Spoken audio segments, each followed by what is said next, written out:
இன்னைக்கு நாம 2024ல இப்போ புத்தம் புதுசா ரிலீஸ் ஆன ஆர்டிஐ அப்படின்னு சொல்லிட்டு ஒரு சூப்பரான தெலுங்கு படம் பார்க்க போறோம். இந்த படத்துல நம்ம வரலட்சுமி சரத்குமார் நடிச்சிருக்காங்க.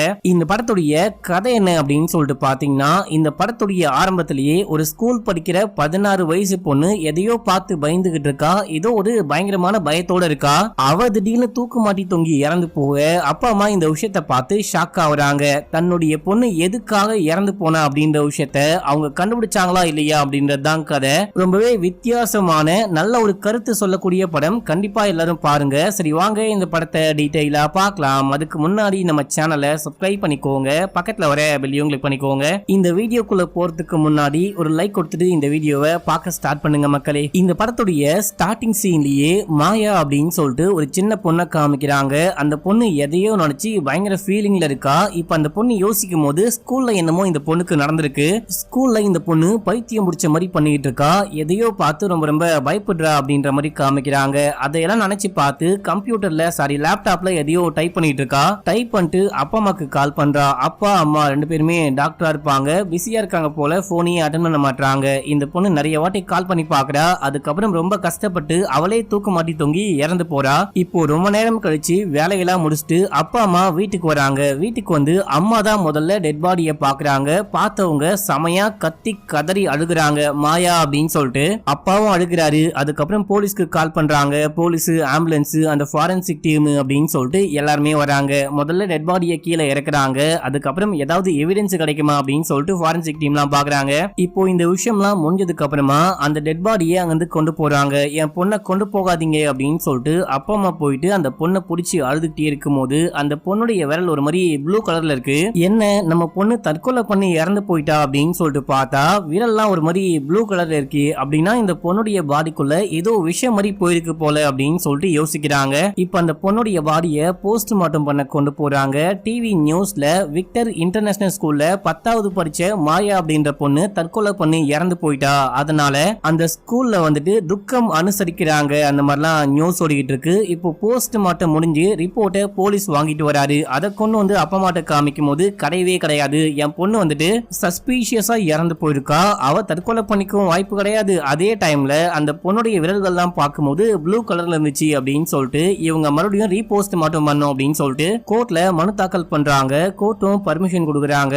இப்போ ரீபோஸ்ட் மாட்டமும் நடக்குது. ரிப்போர்ட்டை வாங்கி பார்த்த நம்ம குட்டி பொண்ணுடைய அப்பா அம்மாக்கு செம ஷாக்கு. முன்னாடி என்ன விஷயம் வந்துச்சோ அதே விஷயம் தான் இப்பயும் வந்திருக்கு. அந்த பொண்ணுடைய உடம்புக்குள்ள எந்த விதமான விஷமும் நச்சுத்தன்மையும் கிடையவே கிடையாது. அந்த பொண்ணு வெறுமனா தூக்கு மாட்டி தூங்கி இறந்து போயிருக்கா அப்படின்னு மட்டும்தான் ரிப்போர்ட் வந்திருக்கு. இதையெல்லாம் பார்த்து அப்பா அம்மா கோவப்பட்டு அங்கிருந்து கிளம்புறாங்க. கோர்ட்டுக்கு போயிட்டு இப்போ ஒரு கேஸ போடுறாங்க. அந்த ஸ்கூல்ல கண்டிப்பா என்னமோ நடந்திருக்கு போல, அதனால தான் என் பொண்ணு இறந்து போயிட்டா. என் பொண்ணுடைய மரணத்துல எங்களுக்கு சந்தேகம் இருக்கு அப்படின்னு சொல்லிட்டு இதை இன்னும் கொஞ்சம் டீடைலா விசாரிக்கணும் அப்படின்னு சொல்லி மனு தாக்கல் பண்றாங்க.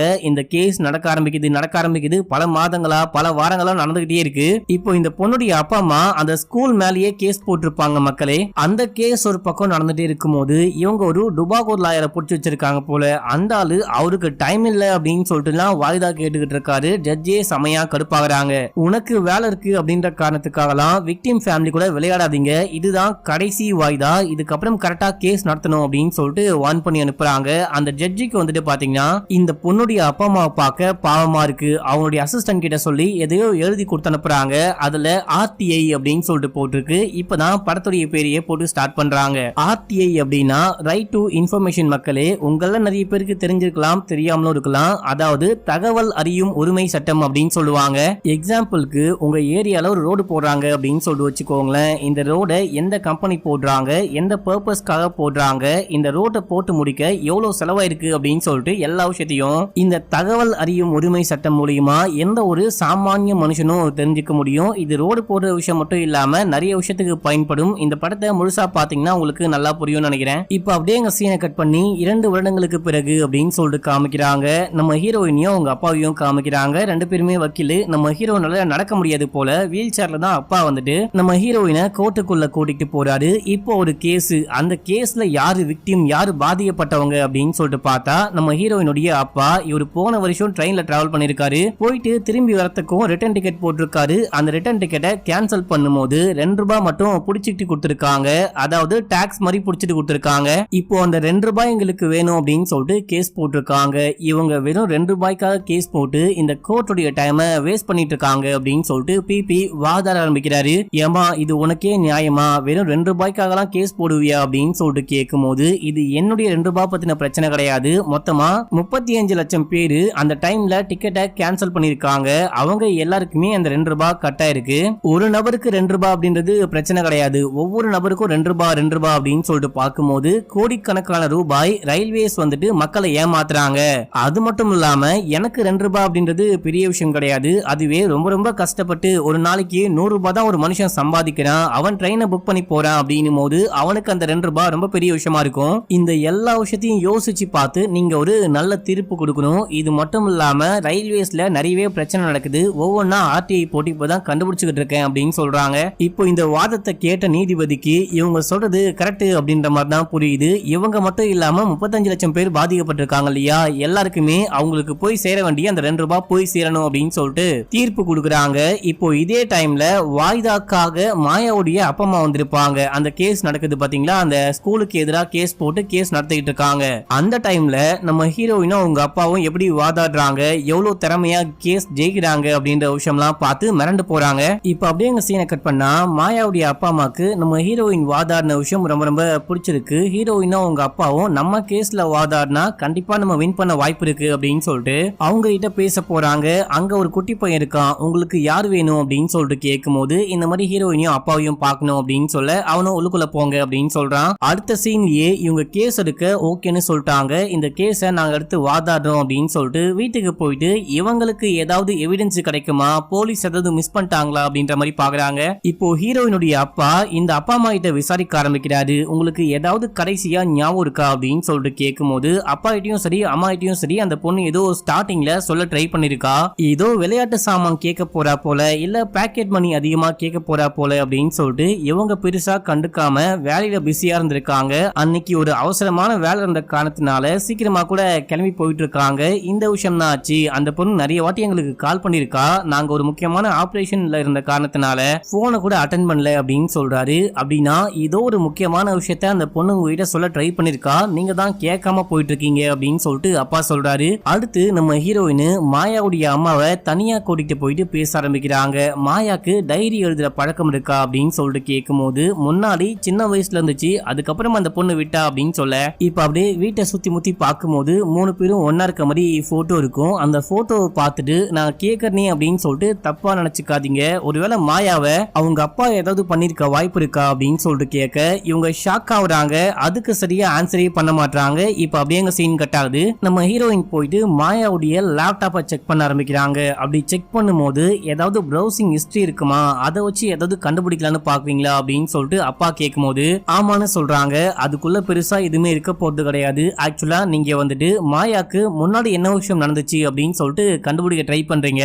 நீங்க முதல்ல மாயா இறந்து போனதுக்கு அப்புறம் என்ன விஷயம் ஆச்சுன்னு தெரிஞ்சுக்கிட்டாதான் முன்னாடி என்ன விஷயம் ஆச்சு அப்படின்றதே கண்டுபிடிக்க முடியும். மாயா இறந்து போன விஷயத்த பார்த்துட்டு நாங்க செமையா ஷாக் ஆயிட்டு உடனே போலீஸ்க்கு கால் பண்ணோம். போலீஸ், ஃபாரன்சிக் டீம், அதுக்கப்புறம் ஆம்புலன்ஸ் அப்படின்னு சொல்லிட்டு எல்லாமே வந்துச்சு. என் பொண்ணுடைய டெட் பாடியை கொண்டு போகும்போது அந்த பொண்ணுடைய கை முழுக்க ப்ளூ கலர்ல இருந்துச்சு. கண்டிப்பா என்னுடைய பொண்ணுடைய சாவுல என்னமோ ஒரு மர்மம் இருக்கு அப்படின்னு சொல்லிட்டு என் பொண்ணுடைய பாடியை அட்டாப்சி பண்ணோம் அப்படின்னு சொன்னோம். அட்டாப்சி முடிஞ்சு அந்த பொண்ணுடைய பாடியில எந்த விதமான ட்ரக்கும் கிடையாது, இந்த பொண்ணு தற்கொலை பண்ணி இறந்து போயிட்டா அப்படின்னு சொல்லிட்டு ரிப்போர்ட் வந்துச்சு. அந்த ரிப்போர்ட்டை எங்களால அக்செப்ட் பண்ணிக்க முடியாம ரீபோஸ்ட் மார்ட்டம் பண்ணோம் அப்படின்னு சொல்லி ரீபோஸ்ட் மார்ட்டமும் பண்ண சொன்னோம். முன்னாடி எந்த டாக்டர் போஸ்ட் மார்ட்டம் பண்ணாரோ அதே டாக்டர் தான் திரும்பவும் பண்ணாரு. அவரு திரும்பவும் அதே ரிப்போர்ட் கொடுத்து அமிச்சாரு. எங்களுக்கு செமையா காண்டாயிடுச்சு. இதுக்கு நடுவுல லேப்டாப், அந்த பொண்ணு சம்பந்தப்பட்ட எல்லா விஷயத்தையுமே போலீஸ் கொண்டு போயிட்டாங்க. 3 வாரம் போலீஸோடைய கஸ்டடியில இருந்துச்சு. அதுக்கப்புறம் கோர்ட்ல இந்த லேப்டாப்பை சப்மிட் பண்ணும்போது இந்த லேப்டாப்ல இருந்த எல்லா டேட்டாவும் டெலிட்ல இருந்துச்சு, எதையோ ரிகவரும் பண்ண முடியல அப்படின்னு சொல்லிட்டு அம்மா அப்பாவும் சேர்ந்துக்கிட்டு என்ன விஷயமாச்சோ எல்லாமே எக்ஸ்பிளைன் பண்றாங்க. இப்ப இந்த வீடு முழுக்க அந்த பொண்ணுடைய ரூம் அப்படி இப்படின்னு சொல்லிட்டு சர்ச் பண்ணும்போது இவங்களுக்கு எந்த எவிடன்ஸுமே கிடைக்க மாட்டேங்குது. கிரைம் நடந்த 2 நாள்ல எல்லாமே மோஸ்ட்லி காணாம போயிடும். கொஞ்சம் கொஞ்சமா அந்த எவிடன்ஸ் எல்லாம் அழிய ஆரம்பிச்சிடும். இந்த கிரைம் நடந்து 2 வருஷம் ஆகுது. அப்படி இருக்கும்போது எப்படி நமக்கு எவிடன்ஸ் கிடைக்கும் அப்படின்னு சொல்லிட்டு கேட்க நீ நெகட்டிவா யோசிக்காத, பாசிட்டிவா யோசி, கண்டிப்பா இந்த கேஸ்ல நமக்கு ஏதாவது எவிடன்ஸ் கிடைக்கும் அப்படின்னு சொல்லிட்டு அப்பா மாட்ட போயிட்டு உங்க பொண்ணு அதிகமா டைம் ஸ்பெண்ட் பண்ற இடம் எது அப்படின்னு சொல்லிட்டு கேட்கும் போது நைனா நான் சொல்ற விஷயம் உங்களுக்கு புரியவே இல்லையா, இந்த வீட்டுல நமக்கு எந்த எவிடன்ஸும் கிடைக்க போறது கிடையாது, கிடையாது, நீங்க எதுக்கு தேவையில்லாம டைம் வேஸ்ட் பண்றீங்க அப்படின்னு சொல்லிட்டு கேட்க, எவிடன்ஸ் இருக்கு அப்படின்னு சொல்லிட்டு அம்மா சொல்றாங்க. என்ன எவிடன்ஸ் அப்படின்னு சொல்லிட்டு கேட்க, மாயா அப்படின்னு சொல்றாங்க. என்னது மாயாவா அப்படின்னு சொல்லிட்டு இவங்க ரெண்டு பேரும் ஷாக் ஆக ஒரு பிரைவேட்டான மார்ச்சுரிக்கு கூட்டிட்டு போயிட்டு அந்த பொண்ணுடைய டெட் பாடியை இன்னமும் பதப்படுத்தி வச்சிருக்காங்க. அந்த பொண்ணுடைய பாடியை அப்படியே ஐஸ் பெட்டில இருந்து ஓபன் பண்ணி காமிக்கும் போது ரெண்டு பேருக்கும் செம்ம ஷாக்கு. என்னையா இது அப்படின்னா, இன்னமும் பாடியை தகனம் பண்ணலையா அப்படின்னு சொல்லிட்டு கேட்கும் போது, என்னைக்கா இருந்தாலும் கண்டிப்பா இந்த கேஸ் ரீஓபன் ஆகும், அப்போ முக்கியமான எவிடன்ஸ் ஆன என் பொண்ணுடைய பாடி தேவைப்படும் அப்படின்னு சொல்லிட்டு இதை நாங்க தகனம் பண்ணாம பதப்படுத்தி வச்சிருக்கோம் அப்படின்னு சொல்லிட்டு அம்மா சொல்றாங்க. நீங்க கேட்டீங்க இல்லையா என் பொண்ணு அதிகமா எங்க டைம் ஸ்பெண்ட் பண்ணுவா அப்படின்னு சொல்லிட்டு, இங்கதான் அப்படின்னு சொல்லிட்டு அப்பா செமையா அழுக ஆரம்பிக்கிறாரு. நீங்க கவலைப்படாதீங்க, நம்ம ஏதாவது பண்ண முடியுமான்னு பார்க்கலாம் அப்படின்னு சொல்லிட்டு நம்ம ஹீரோயின் அவங்களுக்கு தெரிஞ்ச ஒரு டாக்டர் ஃப்ரெண்டு, அவங்க ஃபாரன்சிக்கும் படிக்கிறாங்களா, அப்படி ஒரு பொண்ணை வர வைக்கிறாங்க. அந்த பொண்ணு வந்து டெட் பாடி எல்லாம் பார்த்துட்டு என்ன சொல்றா அப்படின்னா, இந்த பொண்ணு இறந்து 2 வருஷம் ஆகுது, இந்த பொண்ணுடைய பாடிக்குள்ள ஏதாவது விஷம் ட்ரக்ஸ் அந்த மாதிரி இருந்தா கூட இப்போ கண்டிப்பா கண்டுபிடிக்க முடியுமான்னு தெரியல, இப்போ போஸ்ட்மார்ட்டம் பண்ணா கண்டுபிடிக்க வாய்ப்பு இல்லைன்னு தான் நினைக்கிறேன், ஆனா வேற ஏதாவது வழி இருக்கான்னு நான் கண்டிப்பா பார்த்து சொல்றேன் அப்படின்னு சொல்லிட்டு போறாங்க. உன்னதான் நம்பிட்டு இருக்கேன் அப்படின்னு சொல்லிட்டு ஹீரோயினும் சொல்லி அனுப்புறாங்க. இப்போ ஹீரோயின் அப்பா அம்மாட்ட என்ன சொல்றாங்க அப்படின்னா, அந்த பொண்ணு இறந்து 2 வருஷம் ஆகுது, இன்னமும் நீங்க பாடியை கூட தகனம் பண்ணாம அப்படியே வச்சிருக்கீங்க அப்படின்னும் போது நீங்க அந்த பொண்ணு மேல எவ்வளவு பாசமா இருக்கீங்க அப்படின்ற விஷயம் என்னால நல்லாவே புரிஞ்சுக்க முடியுது. என்னால என்ன பண்ண முடியுமோ அதை நான் கண்டிப்பா பண்றேன் அப்படின்னு சொல்லும் போது ஹீரோனுடைய அப்பா என்ன சொல்றாரு அப்படின்னா, இதுல எனக்கு புரியாத விஷயம் ஒன்னே ஒண்ணுதான், இந்த பொண்ணு வீட்டுல தான் தற்கொலை பண்ணி இறந்து போனா, அப்படி இருக்கும் போது அந்த ஸ்கூல் மேல எதுக்காக கேஸ் போட்டீங்க அப்படின்னு சொல்லிட்டு கேட்கும் போது, இதுக்கு பின்னாடி எல்லாமே ஒரே ஒரு பவர்ஃபுல்லான மனுஷன் மட்டும்தான் இருக்கான், விக்டர். அந்த விக்டர் தான் அந்த ஸ்கூலுடைய ஹெட்டா மக்களே, அவர் தான் ஃபவுண்டரு. அவன் தான் இந்த குழந்தைங்க மேல எதையோ பண்ணிட்டான் போல, என் பொண்ணு சாவறதுக்கு அவன் தான் காரணமோ அப்படின்னு சொல்லிட்டு எனக்கு ஒரு டவுட். அது மட்டும் இல்லாம இந்த லேப்டாப்ல இருந்து அந்த ஹிஸ்டரி அழிஞ்சு போனது, போஸ்ட் மார்ட்டம்ல ரிசல்ட் தப்பா வந்தது அப்படின்னு சொல்லிட்டு எல்லாத்துக்குமே அவன் ஒருத்தன் தான் காரணம்னு நினைக்கிறேன், அதனால தான் அந்த ஸ்கூல் மேல கேஸ் போட்டிருக்கேன் அப்படின்னு சொல்லும் போது, நீங்க ஒன்னும் கவலைப்படாதீங்க, இந்த கேஸை கோர்ட்டுக்கு போயிட்டு ரீஓபன் பண்ண ட்ரை பண்ணலாம், அதுக்கப்புறம் விசாரிச்சு ஒன் பை ஒன்னா கண்டுபிடிக்கலாம் அப்படின்னு சொல்லிட்டு ஹீரோயின் சொல்றாங்க. அடுத்து கோர்ட்ல காமிக்கிறாங்க.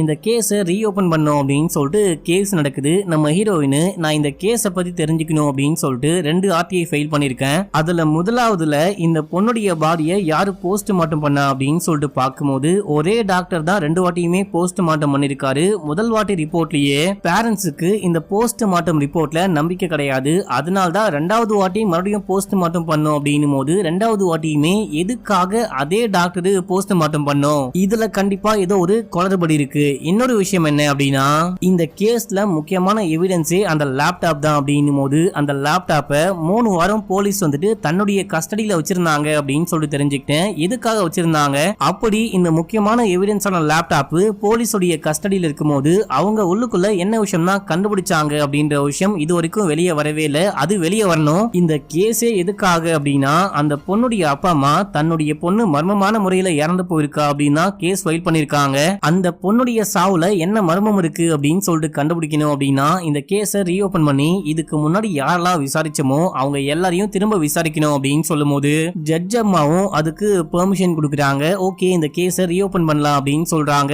இதுல உங்களுக்கு ஏதாவது அப்ஜெக்ஷன் இருக்கா அப்படின்னு சொல்லிட்டு பிபிஏ கேட்கும் போது எனக்கு எந்த அப்ஜெக்ஷனும் இல்ல அப்படின்னு சொல்றாரு. இப்போ ரீஓபன் பண்ண பர்மிஷன் கொடுத்தவனே ஹீரோயினுக்கும் அவங்க அப்பாவுக்கும் ரொம்ப சந்தோஷமா இருக்கு. மாயாவுடைய அப்பா அம்மாவும் சந்தோஷப்படுறாங்க. இப்போ இந்த விஷயம் விக்டருக்கு தெரிய வருது. விக்டருடைய அசிஸ்டன்ட் என்ன சொல்றாரு அப்படின்னா, ஏற்கனவே மாயா இறந்து போனதுக்கு அப்புறமா நம்ம ஸ்கூல்ல அட்மிஷன் கொஞ்சம் கொஞ்சமா கம்மியாயிட்டே வருது, இந்த டைம்ல இந்த கேஸை ரீஓபன் பண்ணிருக்காங்க, இன்னமும் நமக்கு அட்மிஷன் குறைய வாய்ப்பு இருக்கு அப்படின்னு சொல்லும் போது பாத்துக்கலாம் அப்படின்னு சொல்லிட்டு விக்டர் சொல்றாரு. இப்ப அப்படியே சித்து அப்படின்னு சொல்லிட்டு ஒரு புது நபரை காமிக்கிறாங்க. இவரு ஸ்கூலுக்கு போயிட்டு, நீங்க என்ன வேலைக்கு சேர்த்துக்கிட்டீங்க அப்படின்னா உங்க ஸ்கூலுக்கு நான் நிறைய பேரை ஜாயின் பண்ணி விடுவேன், என்ன மாதிரி ஒருத்தர் மார்க்கெட்டிங் பண்ணவே முடியாது, இந்த ஸ்கூலை பத்தி நான் மார்க்கெட்டிங் பண்றேன் அப்படின்னு சொல்லும் போது, இதையெல்லாம் கேட்க எனக்கு டைம் கிடையாது, ஒழுங்கா இங்கிருந்து ஓடி போயிடு, பாஸோட டைம் ஆயிடுச்சு அப்படின்னு சொல்லும் போது ப்ளீஸ் ப்ளீஸ் அப்படின்றாரு. இப்போ இங்க ஒர்க் பண்ற நபரு கேட்க மாட்டாரு அப்படின்னு சொல்லிட்டு, இந்தாங்க 500 ரூபாய், எனக்கு ஒரே ஒரு நிமிஷம் மட்டும் டைம் கொடுங்க, நான் சொல்ற விஷயம் உங்களுக்கு ஓகே அப்படின்னா இந்த 500 ரூபாய் எனக்கு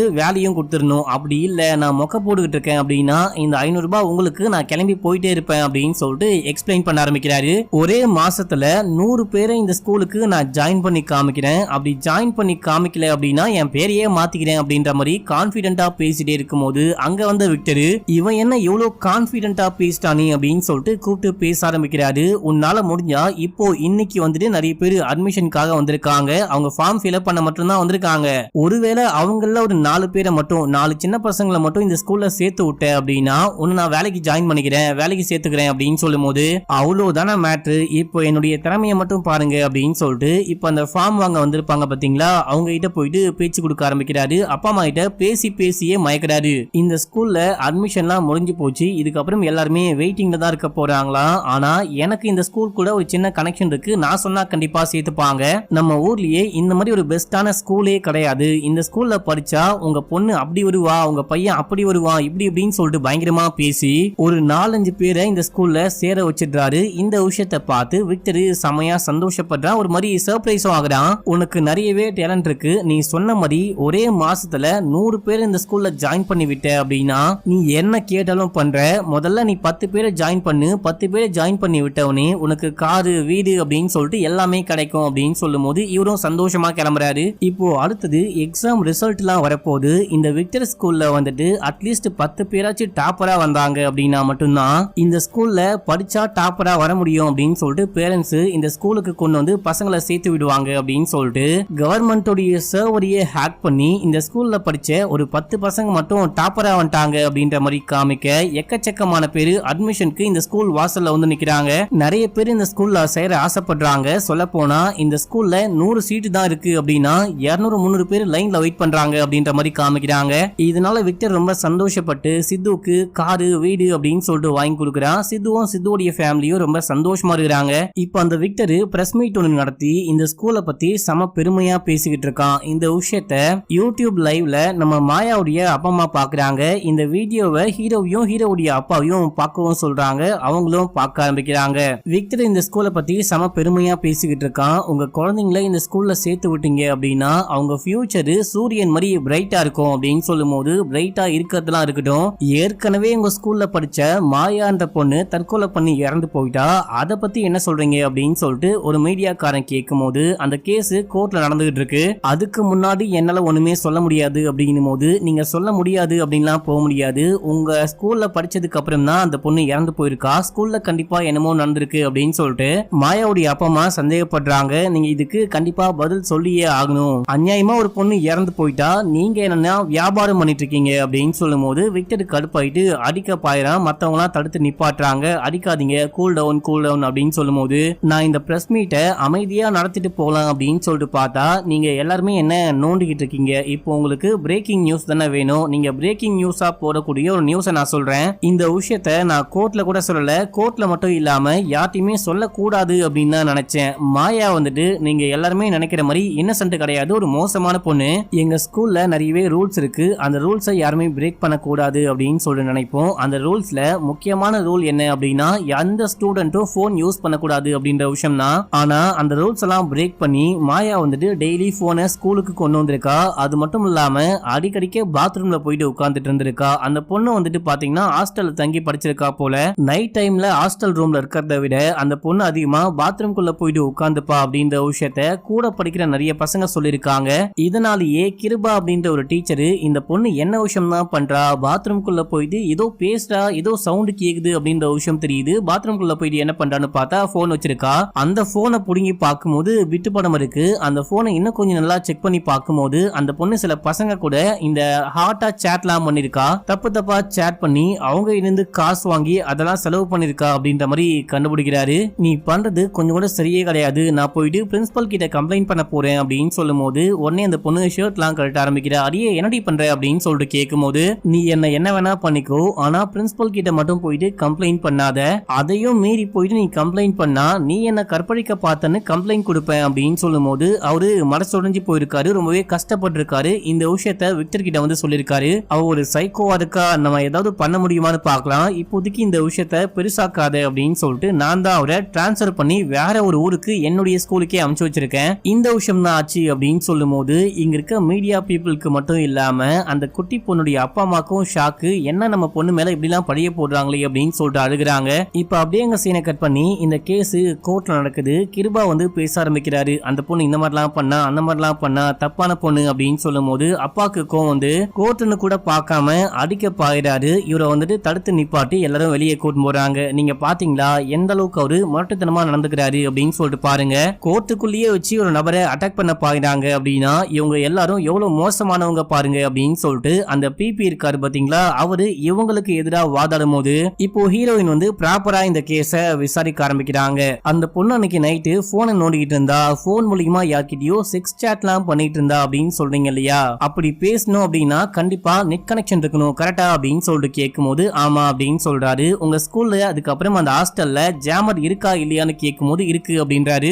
ஜாமர் இருக்கும் போது போன் காலே பேச முடியாது, அப்படி இருக்கும் போது எப்படி நெட் யூஸ் பண்ண முடியும் அப்படின்னு சொல்லிட்டு கேட்கும் போது இப்ப இருக்கிற எல்லா பசங்களும் செம ஸ்மார்ட், நம்ம ஸ்கூல்ல வந்துட்டு வைஃபை இருக்கு, ஹாஸ்டல்லயும் வைஃபை கனெக்ஷன் இருக்கு, சில விஷயங்கள் தெரிஞ்சுக்கணும் அப்படின்னா மட்டும் நாங்க தான் பாஸ்வேர்ட் போட்டு கொடுப்போம், அவங்க யூஸ் பண்ணதுக்கு அப்புறமா நாங்களே அதை லீவ் பண்ணி கொடுத்துருவோம், அவங்களால யூஸ் பண்ண முடியாது, ஆனா அந்த பாஸ்வேர்டையே அந்த பொண்ணு கிராக் பண்ணிட்டா போல அப்படின்னு சொல்லும் போது கிடையவே கிடையாது, இவங்க எல்லாருமா சேர்ந்துட்டு அந்த பொண்ணை ஒரு தப்பான பொண்ணு அப்படின்ற மாதிரி போர்ட்ரேட் பண்ண ட்ரை பண்றாங்க. அந்த பொண்ணு கையில போன் கிடையாது, அந்த பொண்ணு போனை கொண்டு போறதும் கிடையாது. இது எல்லாத்தையும் தாண்டி அந்த பொண்ணுடைய பேர்லயோ இல்ல அப்பா அம்மாவுடைய பேர்லயோ வேற ஒரு சிம் இருக்கு அப்படின்ற மாதிரி எந்த ரெக்கார்டுமே கிடையாது.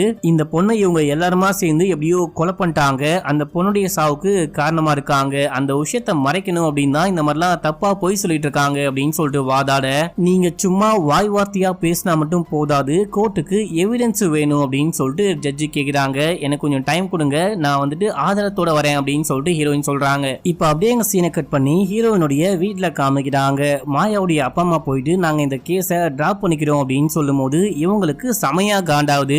ஏங்க நானும் என்னுடைய அப்பாவும் இருக்கிற எல்லா வேலையும் விட்டு உங்களுக்காக இந்த கேஸ் எடுத்து நடத்த ஆரம்பிக்கணும், அந்த பொண்ணுக்கு நீதி கிடைக்கணும், அந்த பொண்ணுடைய ஆன்மா சாந்தி அடையணும் அப்படின்ற மாதிரிலாம் பேசுனீங்க, இப்போ திடீர்னு வந்து இந்த கேஸ டிராப் பண்ணிக்கிறேன் அப்படின்னா ஏன் அப்படின்னு சொல்லிட்டு கேட்கும் போது என்னுடைய பொண்ணு இறந்து போயிட்டா, இவங்க மறுபடியும் கொலை பண்ண பாக்குறாங்க, தப்பு தப்பா பேசுறாங்க, அது எல்லாமே எங்களுக்கு ரொம்ப கஷ்டமா இருக்கு அப்படின்னு சொல்லும் போது எதிர் தரப்புல என்னமோ சொல்லுவாங்க, நம்ம இந்த கேஸ வாபஸ் வாங்கணும் அப்படின்னு சொல்லிட்டு தப்பு தப்பா தான் பேச ஆரம்பிப்பாங்க. இதுக்காகலாம் கேஸ வாபஸ் வாங்குறேன் அப்படின்னு சொன்னா என்ன அர்த்தம் அப்படின்னு சொல்லிட்டு கோச்சிக்கிட்டு உள்ளுக்குள்ள போக அப்பா தான் வந்து பேச ஆரம்பிக்கிறாரு. நீங்க இதெல்லாம் நினைச்சு பயப்படாதீங்க, அவங்க எல்லாரும் அப்படிதான் பண்ணுவாங்க, அவங்க பவர்ஃபுல்லான மனுஷங்க, இதை விட பெரிய பெரிய லாயர்லாம் கூட கூட்டிட்டு வந்து வாதாட ஆரம்பிப்பாங்க, நீங்க எதுக்கும் பயப்படாம ஸ்ட்ராங்கா கடைசி வரைக்கும் இருந்தா கண்டிப்பா நம்ம தான் வின் பண்ணுவோம் அப்படின்னு சொல்லிட்டு ஹீரோயினுடைய அப்பா சொல்லும் போது இவங்க சரி ஓகே அப்படின்னு சொல்றாங்க. அடுத்து சித்துவை காமிக்கிறாங்க. சித்து வேலை விஷயமா எங்கேயோ வெளியூர் போயிட்டு பிளைட்ல வந்து இறங்குறான். வந்தவனே யாரோ கால் பண்றாங்க, யாரு அப்படின்னு சொல்லிட்டு பார்த்தா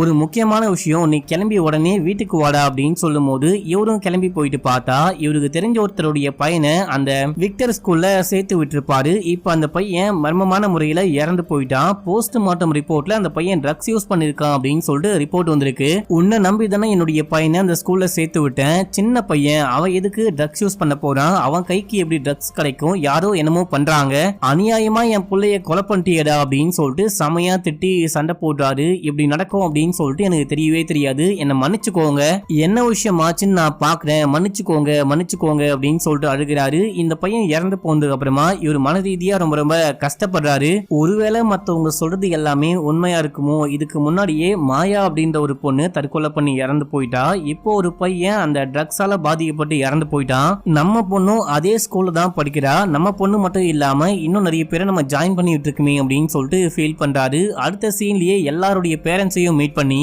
நீங்க எல்லாரும் போலீஸ் கம்ப்ளைண்ட் கொடுக்கணும், அது மட்டும் இல்லாம உங்க பசங்களை வேற ஒரு ஸ்கூல்ல சேர்த்து விட்டுருங்க அப்படின்னு சொல்லும் போது எல்லாரும் காண்டாவுறாங்க. ஐயா நீ முன்னாடி வந்து என்ன விஷயம் சொன்ன, இந்த ஸ்கூலு நல்ல ஸ்கூலு, இங்க படிச்சா என் பையன் செமையா மார்க் வாங்குவான், என் பொண்ணு பெரிய ஆளா வருவா, என் பொண்ணையும் நான் அங்கதான் சேர்த்து வச்சிருக்கேன் அப்படி இப்படின்னு சொல்லி சேர்த்து விட்டு இப்போ அந்த ஸ்கூல் சரி கிடையாது, சேஃப் கிடையாது, வேற ஸ்கூல்ல சேர்த்து விடுங்க அப்படின்னா வேற ஸ்கூல்ல இருந்து நிறைய காசு வாங்கிட்டியா அப்படின்னு சொல்லிட்டு கேட்டு செமையா திட்டுறாங்க. இவர் சொல்ற விஷயத்த புரிஞ்சுக்க மாட்டாங்க. இப்போ நம்ம சித்துக்கு என்ன பண்றது அப்படின்னே புரியாம முடிச்சுக்கிட்டு இருக்காரு. இப்ப அப்படியே எங்க சீனை கட் பண்ணி நம்ம மாயாவுடைய அப்பா அம்மாவை காமிக்கிறாங்க.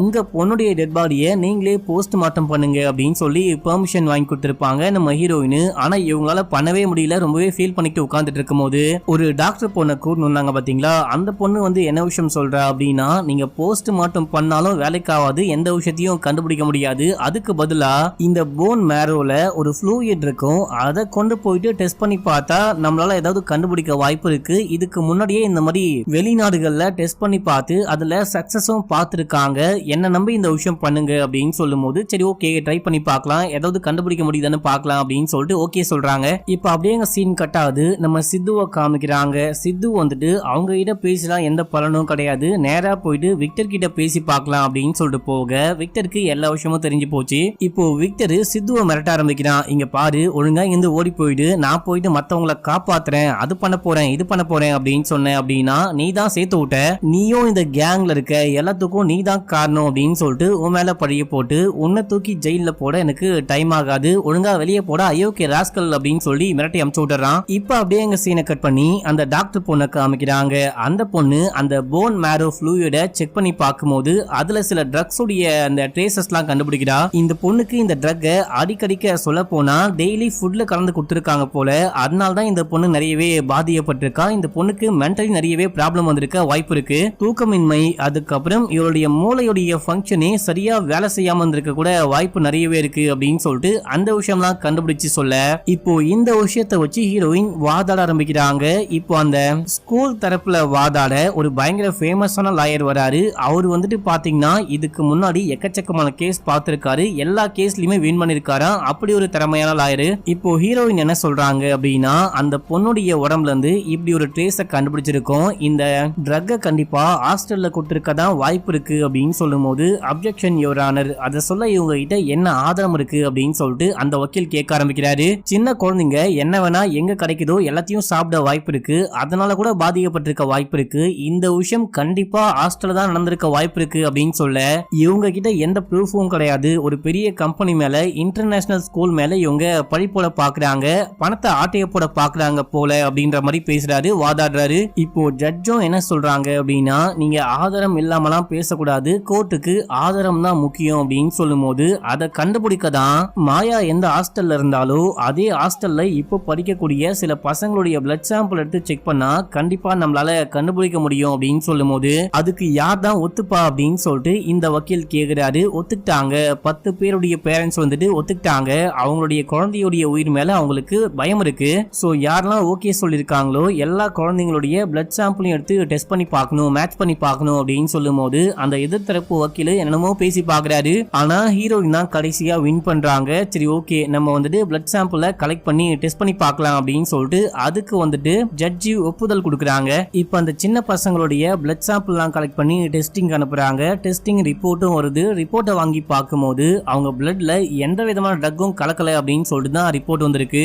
இவங்க தேவையில்லாம அந்த பெரிய நிறுவனத்து மேல கேஸ போட்டு பணம் பறிக்க பாக்குறாங்க, நஷ்டஈடு கேட்க பாக்குறாங்க, இவங்க பண்றது கொஞ்சம் கூட சரியே கிடையாது அப்படின்னு சொல்லிட்டு அந்த வக்கீல் வாதாட ஆரம்பிக்கிறாரு. அது எப்படி தப்பா போச்சு அப்படின்னு சொல்லிட்டு ஹீரோயினுக்கும் அவங்க அப்பாக்கும் மாயாவுடைய அப்பா அம்மாக்கும் ஒண்ணுமே புரியவே மாட்டேங்குது. கண்டிப்பா இங்க என்னமோ தப்பு நடக்குது அப்படின்னு மட்டும் இவங்க புரிஞ்சுக்கிறாங்க. இப்போ அடுத்த சீன்ல என்ன பண்ணலாம் அப்படின்னு சொல்லிட்டு யோசிச்சுட்டு உட்கார்ந்துட்டு இருக்கும்போது நீ கவலைப்படாத, நம்ம இந்த கேஸ்ல கண்டிப்பா ஜெயிப்போம், நமக்கு ஏதாவது எவிடன்ஸ் கிடைக்கும் அப்படின்னு சொல்லிட்டு அப்பா பொண்ணுக்கு ஆறுதலா பேசிட்டு இருக்கும்போது இப்பதான் சித்து வந்து இவங்களை மீட் பண்றாரு. இவரு யாரு அப்படின்ற விஷயம் சொல்றாரு. அதுக்கப்புறம் முன்னா அப்படின்ற ஒரு குட்டி பையன் இவர் தான் சேர்த்து விட்டுருப்பாரு, அந்த பையன் ட்ரக்கால பாதிக்கப்பட்டு இறந்து போயிட்டான் அப்படின்ற விஷயமும் இந்த மாதிரி எல்லா விஷயத்தையும் சொல்லி நீங்க தான் எனக்கு ஹெல்ப் பண்ணும், நான் உங்களுக்கு சப்போர்ட்டா இருக்கேன், அந்த ஸ்கூல்ல எனக்கு தெரிஞ்ச நிறைய பேரை நான் சேர்த்து விட்டுருக்கேன், அவங்களுக்கு ஏதாவது ஆயிடுமோ அப்படின்னு சொல்லிட்டு எனக்கு பயமா இருக்கு, எல்லாமே சின்ன பசங்க, நம்ம எப்படியாச்சும் காப்பாத்தணும், இந்த எல்லா விஷயத்தையும் சோசியல் மீடியால போட்டு ட்ரெண்ட் ஆக்கலாமா அப்படின்னு சொல்லிட்டு கேட்கும்போது ட்ரெண்ட் ஆக்குனா என்ன விஷயம் ஆகும், ஒரு 4 லைக் 3 பேர் ஷேர் பண்ணுவாங்க, அது மட்டும் உனக்கு போதுமா அப்படின்னு சொல்லிட்டு அப்பா கேட்கும்போது அது கிடையாது, இப்படி ஒரு பயங்கரமான விஷயம் நடக்குது, அந்த ஸ்கூல்ல என்னமோ மர்மமா நடக்குது அப்படின்ற விஷயம் வெளி உலகத்துக்கு தெரிய வரணும் அப்படின்னு சொல்லிட்டு சித்து சொல்ல அப்பதான் ஹீரோயின் ஏதோ யோசிக்கிறாங்க. அப்பா கொஞ்சம் லேப்டாப்பை கொடுங்க அப்படின்னு சொல்லிட்டு வாங்கி Facebookல கன்ஃபஷன் பேஜ் அப்படின்னு சொல்லிட்டு ஒரு பேஜ் இருக்கான், அதுல ஏதாவது இருக்கா அப்படின்னு சொல்லிட்டு செக் பண்ணி பார்க்கும்போது அதுல வந்துட்டு பாத்தீங்கன்னா இந்த விக்டர் ஸ்கூல்ல சேர்ந்த ஏதோ ஒரு பொண்ணு ஏதோ ஒரு விஷயத்த போஸ்ட் பண்ணிருக்கா. அந்த பேஜ்ல யாரு வேணா தன்னை பத்தி கன்ஃபஷன் பண்ணிக்கலாமா. விக்டர் ஸ்கூல்ல சேர்ந்த ஏதோ ஒரு பொண்ணு கன்ஃபஷன் பேஜ்ல ஏதோ ஒரு விஷயத்த கன்ஃபஷன் பண்ணிருக்கா, ஆனா அந்த விஷயம் டெலிட் ஆயிருக்கு அப்படின்ற விஷயத்த நோட் பண்றாங்க. இது ஏதோ ஒண்ணு டெலிட் ஆயிருக்கு அப்படின்னு சொல்லிட்டு யோசிக்கும் போது இத பத்தி என் ஃப்ரெண்ட்ஸ் கிட்ட சொல்லி கண்டுபிடிக்க ட்ரை பண்றேன் அப்படின்னு சொல்லிட்டு அந்த ஹேக்கர் ஃப்ரெண்ட்ஸுக்கு கால் பண்றாரு. அவங்க என்ன சொல்றாங்க அப்படின்னா இந்த Facebook போஸ்ட் பத்தி கண்டுபிடிக்கிறதுலாம் அவ்வளவு ஈஸியான காரியமே கிடையாது, எக்கச்சக்கமான லாக் இருக்கும், அதெல்லாம் ஓபன் பண்றது சாத்தியம் இல்லாத விஷயம், இதை எங்களால ஒண்ணுமே பண்ண முடியாது அப்படின்னு சொல்லும் போது சரி ஓகே, அந்த பேஜோடைய அட்மின் யாருனாச்சும் கண்டுபிடிக்க முடியுமான்னு கேட்க அது ஈஸி தான், நான் கண்டுபிடிச்சு அவனுடைய லொகேஷனையும் அமுச்சு வைக்கிறேன் அப்படின்னு சொல்லிட்டு அமுச்சு வைக்க நம்ம சித்துவே போயிட்டு அந்த அட்மினை மீட் பண்றாரு. அந்த பொண்ணு என்ன விஷயம் போஸ்ட் பண்ணா அது எனக்கு வேணும் அப்படின்னு சொல்லிட்டு கேட்கும்போது, எனக்கு மாயாவும் தெரியாது எதுவும் தெரியாது, என்ன விடுங்க, நீங்க பேசி என்ன பெரிய பிரச்சனைல மாட்டி விட்டுருவீங்க போல அப்படின்னு சொல்லிட்டு அவன் பாட்டுன்னு பேசாம போகும்போது, இங்க பாரு புரிஞ்சுக்கோ, இதுக்கு முன்னாடி ஒரு பொண்ணு இறந்து போயிருக்கா, இப்போ ஒரு பையன் இறந்து போயிருக்கான், நாளைக்கு உனக்கு தெரிஞ்ச ஏதோ ஒரு பையன் இறந்து போவான், பரவாயில்லையா அப்படின்னு சொல்லிட்டு கேட்கும்போது அவனுக்கே ரொம்ப கஷ்டமா இருக்கு. அவன் ஹெல்ப் பண்றேன் அப்படின்னு சொல்லிட்டு ஒத்துக்கிட்டான். அடுத்து கோர்ட்ல காமிக்கிறாங்க. இப்ப அந்த பொண்ணு அன்னைக்கு என்ன விஷயம் போஸ்ட் பண்ண அப்படின்ற விஷயம் வந்துட்டு பாத்தீங்கன்னா அட்மின்க்கு நல்லாவே தெரியும். அவனுக்கு எந்த பிரச்சனையும் வந்துடக்கூடாது, அந்த பேஜுக்கு எந்த பிரச்சனையும் வந்துடக்கூடாது அப்படின்னா அவன் அந்த போஸ்டையே டெலீட் பண்ணிருப்பான். அந்த பொண்ணு ஏதோ சும்மா சொல்றா அப்படின்னு சொல்லிட்டு பார்த்தா அந்த பொண்ணு உண்மையிலேயே தற்கொலை பண்ணி இறந்து போயிட்டு இருப்பா. இப்ப அந்த பொண்ணு என்ன போஸ்ட் பண்ணாலோ அதை இப்ப அப்படியே ஹீரோயின் கோர்ட்ல படிச்சு காமிக்க ஆரம்பிக்கிறாங்க. நீங்க எந்த தீர்ப்பும் கொடுக்கறதுக்கு முன்னாடி ஒரு பொண்ணுடைய கடைசி வார்த்தைகளை கேளுங்க அப்படின்னு சொல்லிட்டு இப்ப அப்படியே படிக்க ஆரம்பிக்கிறாங்க. அப்பா அம்மா மோஸ்ட்லி பசங்க படிக்கணும் படிக்கணும் அப்படின்னு சொல்லிட்டு செமையா டார்ச்சர் பண்றாங்க. அதையும் தாண்டி இந்த மாதிரி கேவலமான ஸ்கூல்ல சேர்த்து விட்டு நீங்க என்ன வேணா பண்ணுங்க, குழந்தைங்க படிச்சா மட்டும் போதும் அப்படின்னு சொல்லும் போது என்னுடைய ஸ்கூல்ல என்ன பண்ணாங்க அப்படின்னா ஏதோ ஒரு மருந்தை வந்துட்டு கலக்கி கொடுக்க ஆரம்பிக்கிறாங்க. இவங்க பிடிக்கல வேணான்னு சொன்னா கூட விடாம கலக்கி கலக்கி கொடுக்க அது ஒரு மாதிரி ட்ரக்ஸ் மக்களே இவங்களை தூங்கவே விட மாட்டேங்குது, பிரெயினை முழிச்சிருக்கவே வைக்குது, பிரெயின் செமையா ஆக்டிவா இருக்கு. நைட்டு முழுக்க உட்கார்ந்து படிச்சாதான் இவங்களுக்கு படிப்பு நல்லா ஏறும், நைட்டும் பகலுமா படிக்கிட்டோம் அப்படின்னு சொல்லிட்டு இந்த மாதிரி ட்ரக்ஸ் எல்லாம் கலந்து கொடுத்துருக்காங்க. இந்த பொண்ணு மட்டும் இல்லாம நிறைய பேர் பாதிக்கப்பட்டிருக்காங்க. ஒவ்வொருத்தருக்கு ஒரு சைடு எஃபெக்ட் வர ஆரம்பிச்சிருக்கு. இந்த பொண்ணு தூங்க முடியாம கஷ்டப்பட்டிருக்கா, கண்ணு ஒலிச்சிருக்கு, உடம்புலாம் ஒலிச்சிருக்கு, தலை வலிக்கிற மாதிரி இருந்திருக்கு. இந்த விஷயத்த அப்பா அம்மாட்ட சொல்லலாம் அப்படின்னு சொல்லிட்டு பார்க்கும்போது அவங்க கண்டுக்கவே மாட்டாங்க. ஸ்கூல்ல படிக்க தானே சொல்றாங்க, படிக்கிட்டோம், நீ நல்லா படி அப்படின்ற மாதிரி சொல்லிட்டு இருக்காங்க. ஏற்கனவே அந்த மருந்தால இந்த பொண்ணு மென்டலி பாதிக்கப்பட்டிருக்கா, அப்பா அம்மாவும் கண்டுக்க மாட்டாங்க அப்படின்னு சொல்லிட்டு அந்த Facebook கன்ஃபெஷன் பேஜ்ல கன்ஃபெஷன் பண்ணிட்டு இந்த பொண்ணு தற்கொலை பண்ணி இறந்து போயிட்டு இருக்கா அப்படின்ற எல்லா விஷயத்தையுமே படிச்சு காமிக்கும் போது நீங்க சொல்லும் போது ரொம்ப கஷ்டமா இருக்கு. ஆனா அந்த ஸ்கூல் மேல நாங்க நடவடிக்கை எடுக்கணும் அப்படின்னா அதுக்கும் எவிடன்ஸ் வேணும். முதல்ல நீங்க என்ன பண்ணுங்க, எவிடன்ஸ் ஏதாவது இருந்தா சப்மிட் பண்ணுங்க அப்படின்னும் போது இவங்க கிட்ட எந்த எவிடன்ஸும் கிடையாது. அப்படின்னா நீங்க அந்த டெட் பாடியை முதல்ல தகனம் பண்ணுங்க. நீங்க இறந்து போன டெட் பாடி எல்லாம் சும்மா வச்சு அழகு பார்த்துக்கிட்டு இருக்க முடியாது. நம்ம ஊர் சட்டப்படி யாராவது இறந்து போயிட்டாங்க, அவங்க அப்பா அம்மா கையில அந்த டெட் பாடி கிடைச்சிருச்சு அப்படின்னாலே தகனம் பண்ணி தான் ஆகணும் அப்படின்னு சொல்லிடுறாங்க. இவங்களுக்கு ரொம்ப கஷ்டமா போச்சு, பொண்ணுடைய டெட் பாடியை தானம் பண்ண சொல்றாங்க. ஆனா அந்த பொண்ணுக்கு நீதியே கிடைக்கல அப்படின்னு சொல்லிட்டு யோசிக்கும் போது சித்து வந்துட்டு நான் ஹெல்ப் பண்றேன், என்னால அந்த ஸ்கூலுக்குள்ள போக முடியும், ஏதாவது எவிடன்ஸை கொண்டு வர முடியும், அது வரைக்கும் வெயிட் பண்ணுங்க அப்படின்னு சொல்லும் போது நம்ம ஹீரோயின் தான் கூட்டிட்டு போயிட்டு ஏதாவது பண்ணு அப்படின்னு சொல்லிட்டு இறக்கி விட சித்துவும் ஹாஸ்டலுக்குள்ள போறாரு. அப்போ கிருபாவுடைய கண்ணில் பட்டாரு. கிருபாக்கு நம்ம சித்து வந்துட்டு இந்த ஸ்கூலை விட்டு போயிட்டாரு, பாஸ் ஸ்கூலை விட்டு தூக்கிட்டாரு அப்படின்ற விஷயம்லாம் தெரியாது போல. யாவ் உன்னை பார்த்து எவ்வளவு நாளாகுது, வா ரெண்டு பேரும் ஒன்னா சேர்ந்து சருகு போடலாம் அப்படின்னு சொல்லிட்டு கூப்பிடும் போது இந்த டைம்ல ஹாஸ்டலுக்குள்ளையா அப்படின்னு சொல்லிட்டு கேட்க ஹாஸ்டலே நம்ம ஏரியா தான், ஜாலியா கேன்டீன்ல உட்காந்து குடிக்கலாம் அப்படின்னு சொல்லிட்டு கேன்டீனுக்கு போறாங்க. சில விஷயங்கள்லாம் ஆர்டர் பண்றாங்க. நம்ம ஹீரோ அப்படியே சுத்தி முத்தி பாக்குறாரு, ஏதாவது எவிடன்ஸ் கிடைக்குமான்னு பாக்குறாரு. நம்ம ஹீரோயின் கூட போன் பேசிட்டு இருக்காரு. அது மட்டும் இல்லாம ஒரு பட்டன் கேமரா மாதிரி கொண்டு வந்திருப்பாரு. இந்த விஷயம் எல்லாத்தையுமே ரெக்கார்ட் பண்ண ஆரம்பிக்கிறாரு. இப்போ கிருபா என்ன சொல்றாரு அப்படின்னா ஒரு வழியா இந்த கேஸ் முடிய போது, அந்த பொண்ணுடைய டெட் பாடியை அடக்கம் பண்ண சொல்றாங்க, ஒரு தலைவலியே முடிய போகுது அப்படின்னு சொல்றாரு. அப்படின்னா நீங்க சொன்னது எல்லாமே பொய்யா, உண்மையிலேயே ஏதாவது கலந்து கொடுத்தீங்களா அப்படின்னு சொல்லிட்டு கேட்கும் போது எல்லாரும் பசங்க நல்லா படிக்கணும், ஜீனியஸா வரணும் அப்படின்றாங்க. இந்த ஸ்கூலு மத்த ஸ்கூலை விட நிறைய படிக்கிற பசங்களை உருவாக்கினா மட்டும்தான் அடுத்தடுத்த அட்மிஷன்ல நிறைய பசங்க இந்த ஸ்கூல்ல வந்து சேருவாங்க அப்படின்னு சொல்லிட்டு சில பல மெடிசன் கலக்கி கொடுக்க தான் செய்வாங்க. எல்லாம் எதுக்காக, பேரண்ட்ஸ் ஆசைப்படுறாங்க இல்லையா, அதுக்காக தான், பசங்களை நல்லா படிக்க வைக்கிறோம் இல்லையா, அதுக்காக தான் அப்படின்னு சொல்லிட்டு கிருபா எல்லா உண்மையுமே சொல்ல ஆரம்பிக்கிறாரு. நான் ஒண்ணுக்கு போயிட்டு வரேன் அப்படின்னு சொல்லிட்டு ஹீரோ எந்திரிச்சு போயிட்டு அந்த மெடிசன் எங்க இருக்கு, ட்ரக் எங்க இருக்குன்னு கண்டுபிடிக்கணும் அப்படின்னு சொல்லிட்டு கண்டுபிடிச்சு எடுத்துட்டாரு. இந்த விஷயத்த சில காட்ஸ் பார்த்துட்டாங்க. அந்த காட்ஸுக்கு நம்ம ஹீரோ வேலையை விட்டு போயிட்டாரு, பாஸ் வேலையை விட்டு தூக்கிட்டாரு அப்படின்ற விஷயம் நல்லாவே தெரியும். இங்க வந்து என்ன பண்ணிட்டு இருக்க அப்படின்னு சொல்லிட்டு புடிக்க ட்ரை பண்றாங்க, அடிக்க ட்ரை பண்றாங்க. நம்ம ஹீரோ எப்படியோ தப்பிச்சு வெளியே போயிட்டு அந்த போதை பொருளை தூக்கி ஹீரோயின் கிட்ட கொடுத்துடுறாரு. அந்த மத்தவங்க கிட்ட சண்டையும் போட்டுக்கிட்டு இருக்காரு. இதே டைம்ல அந்த டாக்டர் பொண்ணு அப்பா இவங்கலாம் வந்து இந்த ட்ரக்ஸ் எடுத்துக்கிட்டு இங்க இருந்து கிளம்பிடுறாங்க. இப்ப அப்படியே எங்க சீனை கட் பண்ணி கோர்ட்ல காமிக்கிறாங்க. நம்ம சித்து போயிட்டு ரெக்கார்ட் பண்ண விஷயங்கள், அதுக்கப்புறம் இவங்க கொண்டு வந்தாங்க பாத்தீங்களா அந்த மெடிசனுடைய ரிப்போர்ட் அப்படின்னு சொல்லிட்டு இந்த எல்லா விஷயத்தையும் கோர்ட்ல சப்மிட் பண்ணிட்டு ஹீரோயின் வாதாட ஆரம்பிக்கிறாங்க. இந்த வீடியோவை பார்த்துட்டு அந்த எதிர்த்தரப்பு வக்கீல் என்ன சொல்றாரு அப்படின்னா இது எல்லாமே பொய்யான வீடியோ, இது எல்லாத்தையுமே மாஃபிங் பண்ணிருக்காங்க அப்படின்னு சொல்லும் போது இப்படிலாம் சொல்லுவாங்கன்னு தெரிஞ்சுதான் இதுக்கு முன்னாடியே ஃபாரன்சிக் கிட்ட கொடுத்து இந்த வீடியோ உண்மையான வீடியோ அப்படின்னு சொல்லிட்டு அதுக்கான ரிப்போர்ட்டையும் வாங்கிட்டு வந்திருக்கோம் அப்படின்னு சொல்லும் போது இப்போ அந்த வக்கீலால ஒண்ணுமே பேச முடியல. நம்ம ஹீரோயின் அந்த விக்டரை கூப்பிட்டு விசாரிக்கணும் அப்படின்னு சொல்லிட்டு அவரை கூப்பிட்டு விசாரிக்க ஆரம்பிக்கிறாங்க. ஸ்டார்டிங்ல அவரு ஹீரோயின் கேக்குற எல்லா கேள்விக்கும் அமைதியா பதில் சொல்றாரு. நம்ம ஹீரோயின் ஸ்கூலுக்கு அந்த குழந்தைங்களை உங்களை நம்பி அமுச்சு வச்சா நீங்க ஏன் இந்த மாதிரிலாம் பண்றீங்க, அந்த குழந்தைங்களுக்கு எதுக்காக ட்ரக்ஸ் கொடுக்குறீங்க அப்படின்னு சொல்லிட்டு கேட்க, நான் ஒரு பிசினஸ் மேன், என்னுடைய பிசினஸ் போக போக பெருசா வளரணும் அப்படின்னு ஆசைப்படுவேன். அந்த குழந்தைங்க நல்லா படிச்சு பெரிய ஆளாகி ஃபர்ஸ்ட் ரேங்க் எடுத்தா மட்டும்தான் அடுத்த பேட்ச் அட்மிஷன்ல பசங்களை பேரண்ட்ஸ் கொண்டு வந்து அதிகப்படியா சேர்த்து விடுவாங்க. என்னுடைய பிசினஸும் பெருசா வளரும். அதுவும் பசங்களை பேரண்ட்ஸ் ஸ்கூல்ல சேர்த்து விடும்போது என்னுடைய பையன் ஃபர்ஸ்ட் ரேங்க் எடுக்கணும், என்னுடைய பையன் டாக்டர் ஆகணும் அப்படின்னே சேர்த்து விட்டா நாங்க என்ன பண்ணுவோம், இந்த மாதிரி தான் பண்ணுவோம், நான் இந்த மாதிரி தான் பண்ணுவேன் அப்படின்னு சொல்லிட்டு திமிரா பேசும்போது இந்த ஆளை அரெஸ்ட் பண்ணி கூட்டிட்டு போங்க அப்படின்னு சொல்லிட்டு ஜட்ஜி சொல்றாங்க. இப்போ எல்லாத்துக்கும் விக்டரும் அந்த ஸ்கூலும் தான் காரணம் அப்படின்னு சொல்லிட்டு ஸ்கூல சீல் வைக்க சொல்லிடுறாங்க. விக்டருக்கு வந்துட்டு வாழ்நாள் முழுக்க ஜெயில இருக்கணும் அப்படின்னு சொல்லிட்டு தண்டனை கொடுக்குறாங்க. இந்த கேஸ்ல ஹீரோயின் வின் பண்ணிட்டாங்க அப்படின்ற மாதிரி காமிக்கிறாங்க. கடைசியா அந்த பொண்ணுடைய பாடிய அப்பமா சேர்ந்துட்டு எரிக்கிறாங்க. இப்பதான் இவங்களுக்கு மனசுக்கு கொஞ்சம் அமைதியா இருக்கு. அடுத்து ஒரு பிரஸ் மீட். அந்த பிரஸ் மீட்ல நம்ம ஹீரோயினும் அவங்க அப்பாவும் சேர்ந்துட்டு குழந்தை எது வரைக்கும் படிக்கிறாங்களோ அது வரைக்கும் படிக்கட்டும், அவங்க படிச்சாதான் பெரிய ஆளாக முடியும், ஃபர்ஸ்ட் ரேங்க் எடுத்தாதான் பெரிய ஆளா வர முடியும் அப்படின்லாம் ஒண்ணுமே கிடையாது. அவங்க படிக்கிற வரைக்கும் படிக்கட்டும், எந்த பேரண்ட்ஸும் தன்னுடைய பசங்க படிச்சே ஆகணும் அப்படின்ற மாதிரி கட்டாயப்படுத்தாதீங்க, ஃபோர்ஸ் பண்ணாதீங்க அப்படின்னு சொல்றாங்க. இப்போ ஆள் தான் படம் முடிய போகுது அப்படின்னு சொல்லிட்டு பார்த்தா இந்த படத்துக்கு செகண்ட் பார்ட் வரப்போகுது அப்படின்னு சொல்லிட்டு காமிக்கிறாங்க. ஸ்டார்டிங் சீன்ல நம்ம ஹீரோயினுடைய வீட்டுல ஒரு சின்ன பையனை காமிச்சிருப்பாங்க. அந்த பையன் ஒரு ஸ்கூல்ல படிக்கிறான். இப்போ அந்த பையனும் இறந்து போயிட்டான். இவன் எப்படி இறந்து போனா, திடீர்னு இவன் இறந்து போக என்ன காரணம் அப்படின்னு சொல்லிட்டு ஹீரோயினும் அப்பாவும் ஷாக் ஆகுறாங்க. இப்பதான் செகண்ட் பார்ட் வரப்போகுது அப்படின்ற மாதிரி காமிச்சு இந்த படத்துடைய ஸ்டோரியும் முடிக்கிறாங்க.